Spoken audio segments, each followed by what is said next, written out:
Assalamualaikum. Bismillahirrahmanirrahim. Assalamualaikum warahmatullahi wabarakatuh. Bagaimana kabarnya anak-anak semua? Semoga semua teman-teman kelas 6 beserta keluarga dalam keadaan sehat walafiat. Alhamdulillah pada kesempatan hari ini kita bertemu kembali bersama saya Bu Niswa dalam pelajaran fikih semester 2 kelas 6. Untuk hari ini kita akan belajar tentang jual beli dalam Islam. Ya.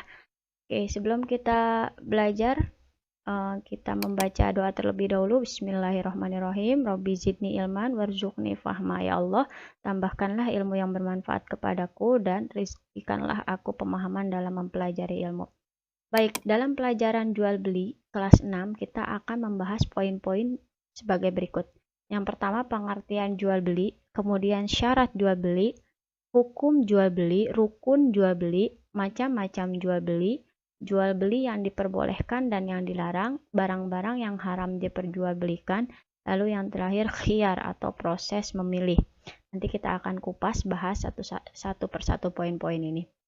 Baik, kalau ada yang penting silahkan boleh dicatat poin-poinnya di buku tulis untuk merangkum yang akan kita bahas. Oke, yang pertama, pengertian jual beli.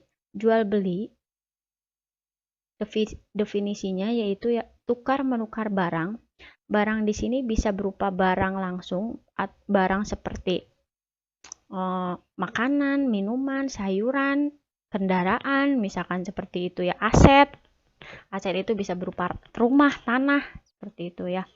Oke, kemudian atau tukar menukar jasa pendidikan seperti sekolah, tempat kursus, les, bimbel, jasa kesehatan seperti rumah sakit, apalagi asuransi seperti itu, atau jasa kecantikan seperti salon misalkan seperti itu ya. Kemudian jasa transportasi seperti Gojek, travel dan lain sebagainya, jasa traveling sekarang sudah ada marak ya walaupun di masa pandemi, seperti Traveloka itu jasa, artinya menawarkan jasa ya, tukar menukar barang atau jasa dengan cara tertentu. Caranya ini artinya ada transaksi, karena kan akan tukar menukar, ada transaksi antara dua orang, si penjual dan pembeli.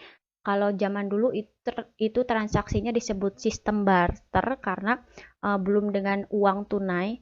Mereka misalkan si A lagi butuh singkong, si B lagi butuh jagung, nah itu di barter. Sistemnya sistem barter sesuai dengan apa yang antara dua itu butuhkan.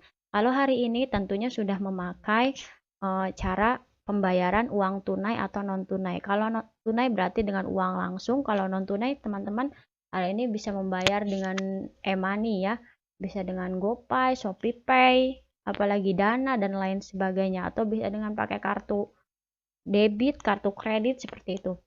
Cara pembayarannya, atau bisa juga dengan cash atau kredit. Kalau cash, kalau harga 1 juta ya bayar 1 juta. Kalau kredit, kalau harga 1 juta kalian sepakati misalkan dibayarnya dicicil nih, 3 kali bayar, 4 kali bayar, misalkan seperti itu. Berarti per satu kali bayarnya berapa untuk menyelesaikan harga 1 juta, misalkan seperti itu. Ya, jadi ada caranya dengan cara tertentu. Lalu untuk apa? Untuk memperoleh keinginan tertentu, ada tujuannya. Kalau untuk si penjual itu untuk mendapatkan keuntungan dari barang yang dia jual. Kalau untuk si pembeli tentunya untuk mendapatkan barang atau jasa yang diinginkan sesuai kebutuhan ya, bukan sesuai keinginan. Jadi kalau mau beli sesuatu itu sesuai kebutuhan, karena tidak semua yang kita inginkan itu kita butuhkan. Dipahami ya, misalkan kita pengen PS5 tapi sebetulnya nggak butuh-butuh banget ya, berarti nggak usah beli. Atau pengen iPhone 12 tapi sebetulnya nggak butuh-butuh nggak apa, itu pengen ya, padahal nggak butuh gitu, pakai Oppo 4 juga sebetulnya udah bisa. Nah itu, jadi kalau mau membeli sesuatu sesuai yang kita butuhkan, jangan sesuai dengan yang kita inginkan, karena yang kita inginkan tuh banyak. Oke ya, supaya bisa memfilter keuangan juga. Oke, lalu dalam jual beli kita harus memenuhi syarat jual belinya. Apa syarat jual belinya? Harus saling ridho, bukan ridho Roma ya, harus saling ridho. Artinya saling suka sama suka. Oh, penjual suka nih harganya dibayar sekian, pembeli juga suka barangnya, speknya ini dengan harga sekian. Oke, deal. Ya, berarti tidak ada yang dirugikan. Nah, itu sudah diatur dalam surat An-Nisa ayat 29. Bismillahirrahmanirrahim. Ya ayyuhalladzina amanu la ta'kulu amwalakum bainakum bil batil illa an takuna tijaratan antaradim minkum. Hai orang-orang yang beriman, janganlah kamu saling memakan harta sesamamu dengan jalan yang batil. Yang batil itu artinya dengan jalan yang rusak, dengan jalan yang merugikan. Ya, kecuali dengan perniagaan atau transaksi perdagangan yang berlaku dengan suka sama suka di antara kamu. Jadi kalau misalkan penjual harganya sekian, pembeli suka barangnya, ya oke, deal, transaksi jadi seperti itu ya.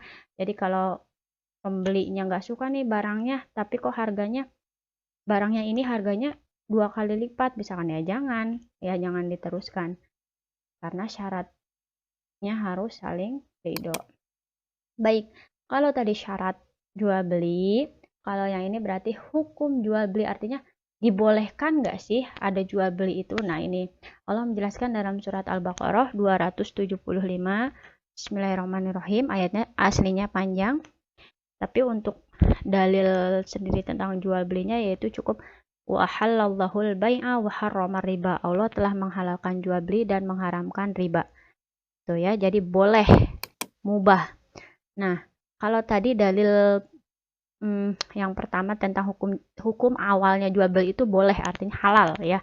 Nah, sekarang dijabarkan kembali hukum jual beli ada beberapa, tergantung kondisi ketika ketika jual beli tersebut.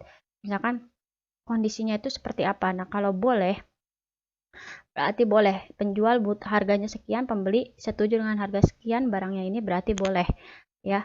Tidak ada yang dirugikan. Tapi bisa jadi wajib kalau contohnya misalkan ada wali itu yang meneruskan kembali pengasuhan anak yatim. Lalu anak yatim itu kan ditinggali misalkan harta oleh orang tuanya yang sudah meninggal dan akan menjual harta tersebut. Misalkan si anak tuh ditinggali rumah atau ditinggali tanah, lalu walinya berniat untuk menjual tanah tersebut untuk kebutuhan pendidikan anak yatim itu. Nah, itu boleh, artinya wajib karena kebutuhan untuk pendidikannya. Boleh ya, wajib. Kebutuhannya mendesak, kalau tidak mendapatkan pendidikan kan jadi tidak baik nanti ke depannya. Atau juga menjual aset atau harta orang yang banyak hutangnya daripada hartanya. Jadi jangan sampai utangnya lebih banyak dari harta. Nah, itu kalau hartanya ada ya berarti dijual-jualkan dulu untuk melunasi hutangnya. Jangan sampai nanti pas meninggal nauzubillah masih banyak hutangnya, padahal dia misalkan punya mobil Pajero-nya 5 tapi utangnya di mana-mana juga. Jangan sampai seperti itu. Lalu itu wajib ya, wajib dijual belikan asetnya kalau kondisinya seperti itu, mendesak. Lalu bisa jadi haram kalau terkait dengan alasan syar'i dalam pelarangan jual beli. Apa yang dilarang dalam jual beli misalkan bisa jadi haram, misalkan menjual barang-barang yang haram seperti narkoba atau minuman keras atau makanan yang diharamkan. Sekarang banyak loh kafe-kafe dengan jelas di Instagram gitu, misal menunya sudah jelas takoyaki isi ini, takoyaki daging-daging yang haram. Nah, itu jatuhnya jadi haram ya, jual beli atau jual beli kendaraan yang hasil curian itu jatuhnya jadi haram ya, karena dilarang oleh syar'i. Lalu sunnah jual beli kepada sahabat atau keluarga yang dikasihi dan kepada orang yang sangat membutuhkan barang tersebut. Jadi ada istilah membeli di warung tetangga itu betul, karena yang harus kita dahulukan untuk sedekah atau untuk jual beli itu di keluarga dekat dulu, di kerabat dekat, lalu boleh tetangga dekat seperti itu. Kalau misalkan tetangga kita jual sembako, kalian nggak perlu jauh-jauh beli ke Teknomart atau ke Hypermart seperti itu. Ya udah beli di tetangga. Tetangganya juga jadi istilahnya ekonominya terbantu, kaliannya juga jadi dapat pahala. Itu ya. Oke, lalu dalam jual beli harus terpenuhi rukun jual beli. Yang pertama harus ada penjual, orang yang menjual barang, lalu harus ada pembeli, orang yang membeli barang, dan harus ada barang yang diperjualbelikan. lalu harus ada uang atau alat untuk menukar dalam kegiatan jual beli, dan harus ijab qabul atau ucapan. Ya, jadi dalam jual beli harus ada penjual, orang yang menjual barang, ini harus terpenuhi kelima-limanya. Jadi jangan sampai mau jual beli tapi nggak ada orang yang menjualnya, ya. Lalu ada pembeli, orang yang membeli barang, dan ada barang yang diperjualbelikan.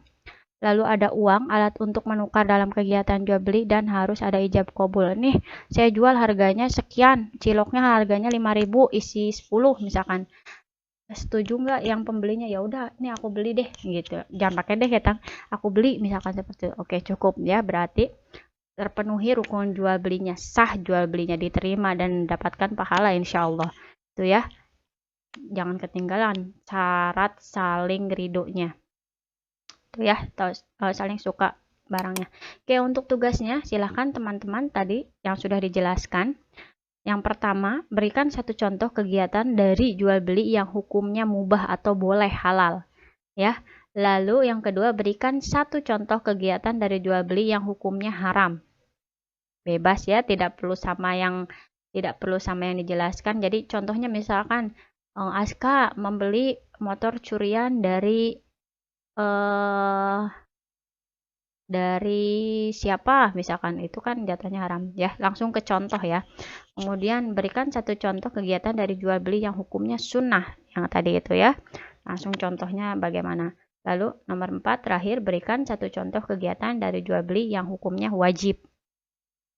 Oke ya, teman-teman pahami kembali tadi penjelasannya, pengertiannya, syarat jual belinya, hukum jual belinya apa saja, dalilnya apa saja. Oke, teman-teman bisa mengerjakan hari ini lalu dikirimkan ke link pengumpulan tugas. Terima kasih. Assalamualaikum warahmatullahi wabarakatuh.